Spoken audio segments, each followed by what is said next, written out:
नमस्कार दोस्तों, स्वागत है आपका गुरु ज्ञान बख्तावल चैनल में। आज मैं आपको बताऊं कि अगर आपके गुरु आपको ज्ञान नहीं देते हैं या उनके पास ज़्यादा ज्ञान नहीं है, तो आप ज्ञान कहाँ कहाँ से प्राप्त कर सकते हैं और हमारे देवी देवता हमें कैसे ज्ञान देते हैं। क्यों हमारे जो देवी देवता होते हैं वो सब चीज़ जानते हैं, तंत्र मंत्र यंत्र इलम शाबर मंत्र तामसिक मंत्र, वो सब चीज़ के बारे में जानते हैं, लेकिन वो हम लोगों को बताते नहीं हैं।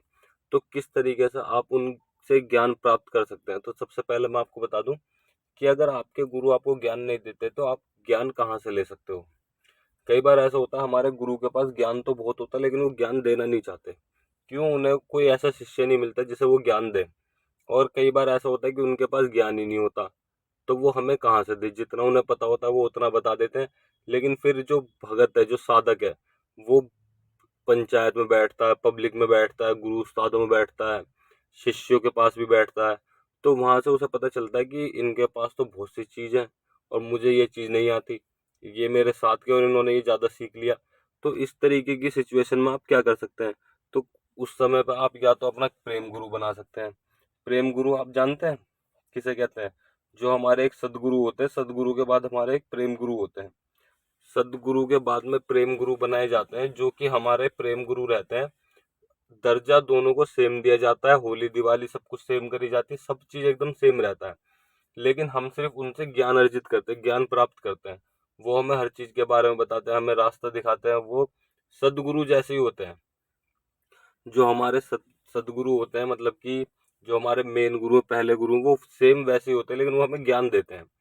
तो ऐसा किसको बनाया जाए? जैसे मान लीजिए आप किसी गुरु के पास जाते हैं, उनके पास ज्यादा ज्ञान नहीं है, तो आप किसी सदगुरु को देख के, और एक बात का आप अवश्य ध्यान रखिएगा, जो आपके सदगुरु हैं कभी भी उनकी बेइज्जती मत करना। अगर जो भी आपके प्रेम गुरु है ना, उनकी बेइज्जती करना, वरना आपका ज्ञान जा सकता है, आपके देवी देवता रुष्ट हो सकते हैं। इस चीज का आप हमेशा अवश्य ध्यान रखिएगा। तो जैसे आपने किसी को, आप प्रेम गुरु कैसे बना सकते हैं, कैसे ढूंढ सकते हैं? मान लीजिए आपका कोई दोस्त है, कोई फ्रेंड है, कहीं पंचायत में आप बैठे हो, आपको लग रहा है कि हाँ, इन्हों के पास ज्ञान ज्यादा है, इन्हों को, मुझे ये चीज सीखनी है। तो आप उनसे सीख सकते हैं। सीखने को तो मैं बताऊं आपको, आप किसी जानवर से भी सीख सकते हो, जो, क्योंकि वो जो चीज सिखाएंगे वो नेचुरल दुनिया में चल रही है। आप किसी इंसान से भी सीख सकते हो, छोटे बच्चे से भी सीख सकते हो। जिससे भी आपको सीखने को मिले आप उससे सीखिए। ज्ञान की कोई उम्र नहीं होती, इसलिए ज्ञान कभी भी छोटा या बड़ा नहीं होता। कोई आपको छोटा बच्चा ज्ञान दे रहा तो आपको वो भी लेना चाहिए। बहुत से लोग क्या करते हैं, छोटा बच्चा ज्ञान दे रहा है, इसको क्या पता होगा। नहीं, कई बार ऐसा होता है कि हमें जो चीज नहीं पता वो इस छोटे से बच्चे को पता होती है। तो उससे भी ज्ञान लेना अवश्य है, उससे भी आप ज्ञान लीजिए, उसको भी छोड़िए मत। आपको जो मिल रहा है वो लीजिए। ठीक। आप सद प्रेम गुरु किसे बना सकते हैं? प्रेम गुरु बनाइए जिसको आपको लग रहा है कि हाँ, इनके इनके पास ज्ञान है, मुझे ये चीजें सीखनी है। आप उनके पास ज्ञान जाइए। प्रेम गुरु कैसे बनाया जाता है? प्रेम गुरु, मान लीजिए किसी के पास एक चीज है, बस एक ही चीज है, और उसको उस चीज में महारत है। मतलब कि उसने एक चीज ही सिद्ध कर रखी है, उसी चीज से वो काम लेता है, सब चीज उसी चीज से करता है। और आपको लगता है कि मुझे भी ये चीज चाहिए, तो वो आपको ऐसे तो देगा नहीं, क्योंकि आप ना उनके शिष्य हो ना कुछ हो।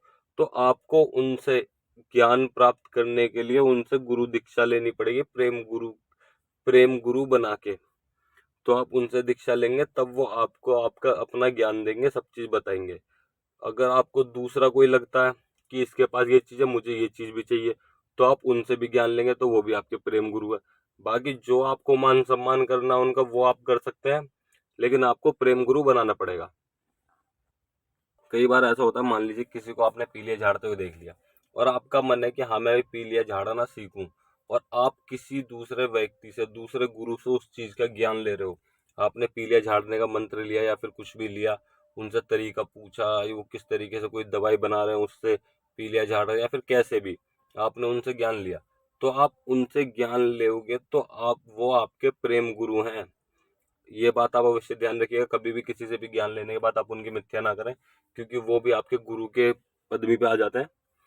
और दूसरी चीज, अब मैं आपको ये बताता हूँ कि आप किसी देवता के द्वारा ज्ञान कैसे प्राप्त कर सकते हैं। मान ली, और कौन कौन से देवता आपको ज्ञान देते हैं। सबसे पहले मैं आपको बता दूं, जो हमारे बड़े बूढ़े भगत होते हैं पीछे पहले के, वो, उनका ध्यान तो जाता है किसी वजह से, वो अब हमारे जादू में यानी कि हमारे घरवत में पूज रहे हैं, तो वो रहपा की पदवी पे आते हैं। बहुत से लोग उन्हें गद्दी का मालिक भी कह देते हैं, बहुत से लोग उन्हें, वैसे गद्दी का मालिक सबके अलग अलग होते हैं, बहुत से लोग उन्हें सेवादार भी कहते हैं और बहुत से उन्हें पितृ भी कहते हैं कि ये हमारे पितृदेव है। तो इन्हों की सेवा करके आप पहले का, पुराने टाइम का ज्ञान प्राप्त कर सकते हैं। अगर आपको इस चीज के ऊपर वीडियो चाहिए तो आप मुझे कमेंट कर दीजिएगा, मैं अगली वीडियो जरूर बनाऊंगा कि इस अपने ही देवी देवताओं से, ऊत पितरों से, अपने पौन से, अपने रहपा से किस तरीके से हम ज्ञान प्राप्त कर सकते हैं, उनसे मंत्र किस तरीके से प्राप्त कर सकते हैं। तो आपको अगर ये वीडियो चाहिए तो आप मुझे कमेंट कर दीजिएगा, मैं अगली वीडियो इस चीज़ के ऊपर जरूर बनाऊंगा। और मैं आपको एक बात आपको अवश्य जरूर बताना चाहता हूँ, आप कभी भी किसी भी बच्चे से ज्ञान लेने में संकोच ना करें, मतलब कि झिझके ना।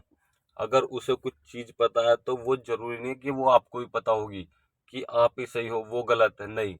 वो सही हो सकता है, क्या पता वो आप, जो उसके गुरुजी हैं वो अच्छे जानकार हों, उन्होंने उसे कुछ सिखाया हो, या फिर वो बच्चे हैं, कुछ भी चीज जल्दी कैच कर लेते हैं, जल्दी याद कर लेते हैं, तो वो ऐसा हो सकता है कि उसके पास ज्यादा ज्ञान हो, तो आप उनसे भी ज्ञान ले सकते हो। कोई छोटा हो बड़ा हो, जिसके भी पास आपको कोई चीज पसंद आ रही हो तो आप उनसे ज्ञान ले सकते हो। लेकिन इसका महत्व ये होता है आप उनको कोई गुरु दक्षिणा दें और उसके बाद उनसे ज्ञान प्राप्त करें। और अगर आपको और भी ज्यादा जानकारी चाहिए कि किस तरीके से आप ज्ञान प्राप्त कर सकते हैं, कौन कौन से ज्ञान ऐसे हैं जो आप प्राप्त कर सकते हो, बहुत सी तो ऐसे मंत्र हैं जो आज तक दुनिया में है ही नहीं। मतलब कि दुनिया में कह रहा हूं मैं, अब दुनिया में नहीं है। पहले के जो बड़े बुजुर्ग थे, हमारे गुरु उस्ताद थे, उन्हों के पास सब चीज थी। वो ऐसे ऐसे मंत्र थे जो आजकल किसी के पास नहीं है। तो ऐसे मंत्रों का ज्ञान आपको किस तरीके से होगा, अगर आप ये सब चीज की जानकारी चाहते हैं तो आप मुझे कमेंट कर दीजिएगा, मैं आपको वीडियो जरूर बना के दूंगा। और आपको अगर हमारे द्वारा दी गई जानकारी अच्छी लगी हो तो वीडियो को लाइक करें, चैनल को सब्सक्राइब करें और बेल आइकन दबाएं, ताकि हमारे द्वारा दी गई जानकारी आप तक समय पर पहुंच सके।